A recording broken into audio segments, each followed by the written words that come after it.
Step forward.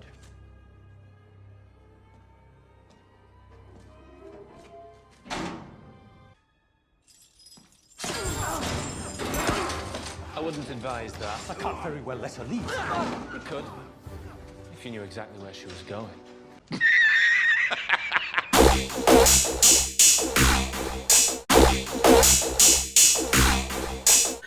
Hey everyone, and hail to the fellowship. We thank you guys for tuning in. I am your nerdy normal reviewer, the Alvin Barber. Joining me, as always, is the loyal loyalist himself, TC, the Token Cripple. Hello, everyone. Oh, we're those guys. Today we have a special guest, the Agent of Chaos. He loves the Rings of Power, so that's why we had to bring him on to talk about it. Oh yeah, my favorite show. So I saw this article here, Lord of the Rings. I mean, we all know the show shit, right? Yeah, things keep. It's like we already know the show was bad, but then things keep being brought to our attention that just further validates the statement. Lord of the Rings of Power fails to break into the top 15 streaming programs of 2022. Isn't even most stream Prime Video series. That's fucking sad. $1 billion show, folks. $1 billion show. There goes $1 billion down the drain. You really think Bezos cares? Let's be honest. You know, probably not. Probably not. Although, I don't know. You hear, he wanted this to be, his Amazon's Game of Thrones. Like, this is what everybody's comparing or wants things to be like Game of Thrones. I don't That's understand how you take why. a project. We literally just talked about this. This is how We you did. take a project. It's like, why would you want to compare anything to Game of Thrones right off the bat? I have no idea. Why are you going to die on that hill? Like, come on. Oh, man. All right, let's see. The Lord of the Rings. Plus, the timelessness of Tolkien shits all over J.R.R. Martin. Sorry, he just does. Yeah, that too. Yeah. Yeah, he does. He does. I'm just going to say Rings of Power. I'm not even going to put Lord of the Rings in front of it because there's nothing about this fucking show that's Lord of the Rings. So the Rings of Power might have had a strong start for Prime Video. Yeah, people like watching train wrecks. Like, that's just how it is. But recently released yearly numbers from the Nielsen show. The series failed to break into top 15 streaming programs of 2022. And it wasn't even the most watched Prime Video series, which I believe. If you recall, Amazon Prime Video touted the show's premiere attracted more than 25 million global viewers on its first day, breaking all previous records, making it the biggest premiere of Prime Video. Yeah, I think the way they measured their metrics on views, I believe it's kind of similar to what YouTube does as well. It's like you tune in for, so many seconds and, it gets counted. So the fact that they did that is fucking grasping. Was grasping. Amazon Studio. The thing is... No, go ahead. The thing is, like, they tried... You can take any numbers and make them sound good. Like, it was the biggest premiere that they had. Yeah, but that's all they said. They never said anything about them retaining viewers. Nope. They sure didn't. Yeah, most people probably watched the trailer and they were like, nope, I'm out. So. Oh, I can guarantee a majority of the folks said that. Amazon Studios head Jennifer Soke, self-insert for Galadriel, is somehow fitting that keep his fucking name out your fucking mouth. Tolkien story among the most popular of all time and what may consider to be the true origin of the fantasy genre have led us to this proud moment. She's something else, Jennifer Soke. She added, "I'm so grateful to the Tolkien estate and to our showrunners, JD Payne and Patrick McKay, which they pretty much put all the blame on for the failure of the first season. Executive producer Lindsay Weber, cast and crew. Yeah, she's coming back for next season for their tireless collaborative efforts and boundless creative energy. And that's right, they're bringing back an all-female directing. So, because we all know women do it well. Yeah, women do it better. Yeah. Plus, why does that matter? That shouldn't matter. That shouldn't even be noteworthy if they're good at their job. Correct. It is the tens of millions of fans watching, clearly as passionate. Okay, nobody's watching about Middle Earth as we are, who are a true measure of success. Yeah. The people who are truly passionate about Middle Earth didn't watch this trash. They watched one episode and checked out. They did not. If that. God, I tried to watch episode 1. I told TC about this, agent, that I tried watching it and I ended up falling asleep maybe like 10 minutes in, and then I woke up and it was still on, and I'm like, what the fuck is this show? Like, what is this? Not going back. Not going back. As soon as TC told me that Sauron got friend zoned, I was like, no. I'm like, so this is what the whole war was because he got friend zoned? No. Nope. He was Sauron wanted some elf punani and he got rejected. Yeah. Yeah.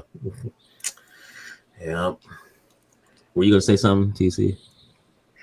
I've been rewatching the trilogy, the extended editions, and Galadriel in that, wow, she's got a great presence. Holy shit. You can just tell you don't fuck with her. They're not the same character. You mean the Rings of Power Galadriel is nothing like the OG Galadriel? What? Blasphemy. Complete blasphemy. Oh God. Oh, I don't know if you guys saw that scene in the Rings of Power. Probably not. Maybe you did, TC. I don't know. When she was like fighting, she escapes out of the prison cell and pretty much puts all the guards in the cell by herself, but like not even fighting them while doing it. Did you see that? I didn't see it, but I can believe it. I'll clip it and I'll have to make it put in the intro. It is fucking awful. Like, the editing is so bad. You'll have to see it. I'm not even doing it justice, so I'll make sure I show you guys. However, as anyone who followed our coverage regarding the Nielsen weekly release of viewership data, it is quickly apparent that a lot of people might have turned in initially, but as quickly as they turned in, they checked out. Exactly. Not only did Nielsen weekly figures indicate this, but Nielsen's weekly released annual figures of 2022 appear to confirm it as well. The truth is out there. Facts. The truth they is can out only there. spin it until the real numbers get out there. And now the real numbers are out there, and they're like, oh, we really did shit up right. Okay. Yep. Now I'm telling you, it's going to be crickets now. Like, now we won't hear anything about this. In a blog published in January, Nielsen revealed charts of the top 15 streaming programs in 2022, top 15 original streaming programs, top 15 acquired streaming programs, and top 15 streaming movies. Prime's Video's Rings of Power did not chart on the Nielsen top 15 streaming programs of 2022, which tracks audience viewership in the United States via minutes watched. As you can see below, go ahead. Just a quick question, and this is just I have no idea, but how does Nielsen keep track of streaming numbers? Like, how do they actually find them? And, like, where do they get their figures from? I believe the production company, I believe they tell them, like, they give these figures out to the Nielsen, and Nielsen reports them.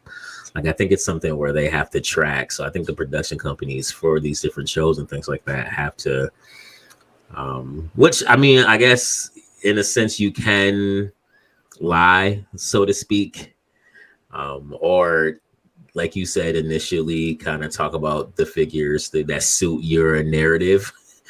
But yeah, I think they have to disclose that information to the production company. Have to disclose that information to Nielsen, and then the Nielsen like has to, they put it out there for us to see. Makes sense. Yeah. As you can see below, the Rings of Power beat a bevy. The Rings of Power was beat by a bevy of Netflix original programming. Stranger Things makes sense. Cobra Kai, makes sense. Bridgerton, never seen it. Dahmer makes sense. Umbrella Academy is god awful, and it's still and it beat Rings of Power, so that says a lot. And the Crown of Umbrella Academy season 1 was literally not familiar. Umbrella Academy season 1 was literally just the Dark Phoenix saga from X-Men. It was. I remember talking to you about it too. Yeah, it was the Dark Phoenix saga. You know what? And ironically, that's the best season they've ever had since. The best season they ever had since. Because then season 2 went woke, go broke, and then season 3 was another woke season. So, yeah.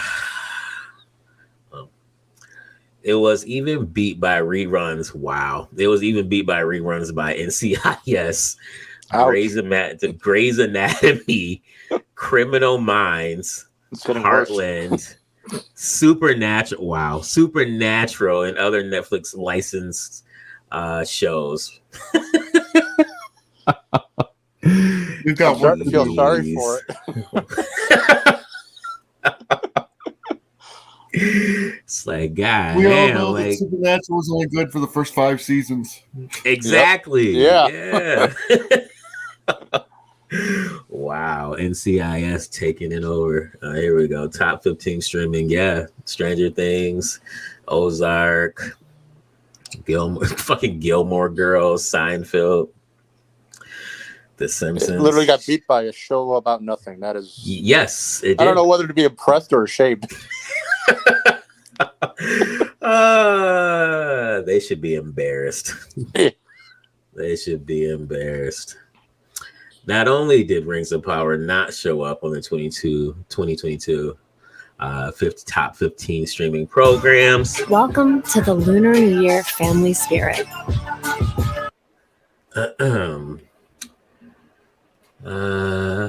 From Nielsen, but it only managed to make the 15th spot for the Nielsen 2022 top 15 streaming program original.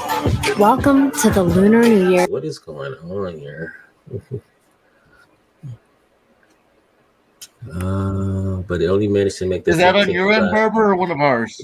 No, I think that's mine.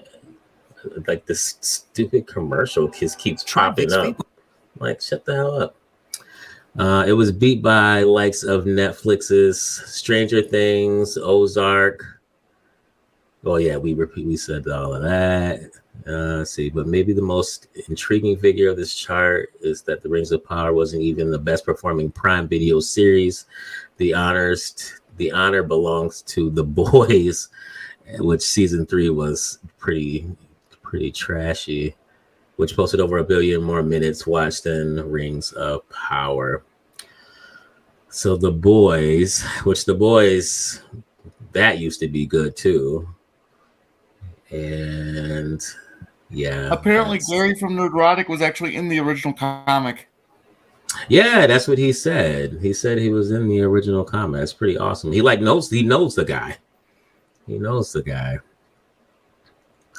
Let's see. A report from Business Insider last year indicated that if the show wasn't the highest performing show on Amazon, it would be a failure. I would say it's a fucking failure. An anonymous insider told the outlet, if it's not the highest performing thing Amazon has ever done, it's a failure. Oh shit. Yeah, it's a fucking failure. The insider added a caveat, but the outside world may not even know. Yeah. Let's see. One didn't need to see. Trust me, we know. Yeah. And it's just going into that right there. One didn't need to see these viewership numbers from Nielsen to determine if the show was a failure. One needed to really watch the first episode to see how much the show was malign Tolkien's work. Yeah, I have a friend who is from the DR, and he's like a huge Lord of the Rings fan, and he initially was excited for the show when he heard about it. Then I talked to him a couple of weeks ago. He's like, dude, I couldn't even fucking finish it. He's like, after 3 episodes, I was out. And I was like, I'm surprised you gave it 3 episodes, to be honest. He's like, yeah. He's like, I fucking can't stand it. What these numbers do is act as confirmation that the mass audience are not interested in I'm not in the showrunners. I was going to say it's not Tolkien's, the showrunners adaptation of Tolkien. Yeah, audiences, they don't like it. They don't like it. It says, what do you make of the fact that the Lord of the Rings Rings of Power didn't chart in the most watched streaming program 2022, and it wasn't even the most watched streaming series on Prime Video? What do you guys think? If it was, I would have no faith in Prime Video ever again. It doesn't surprise me at all, to be honest. Yeah, doesn't surprise me either. I heard about this, that they were like really bragging and boasting about 25 million views when the show first dropped, and I'm just like, okay, anything that looks good to support your narrative of, oh, look at the people are watching our show, but it's like people are only watching to see what the fuck is so terrible about it. They're not watching it because they heard it's good. Yeah, and then people, there's 2 different categories. There's hate watching, and there's actually you watching it because you enjoy it. Exactly. Exactly. And then after that, people checked the fuck out. I mean, clear, you can't even fucking rank in the Nielsen ratings. Like, not even, it's like, okay, top 5, all right, top 10. Like, you didn't even make top 15 of last year. That says a lot. Yeah, here we go. We're getting a season 2. You guys looking forward to it? No, they would come in 3rd place in a one-man race. I don't even think, even if they like offer people that like finished it, like even if they gave them a year's worth of like Prime for free, I don't even think that would help with the numbers. they tried to bribe people with like Uber Eats coupons, or the equivalent. They did. Yeah. How pathetic is that? Where was that? I forget. Was it Brazil? Brazil. Yeah. Yep. And that didn't even work. So yeah, people aren't looking forward to it. People respect Tolkien far too much to support this shit. And yeah.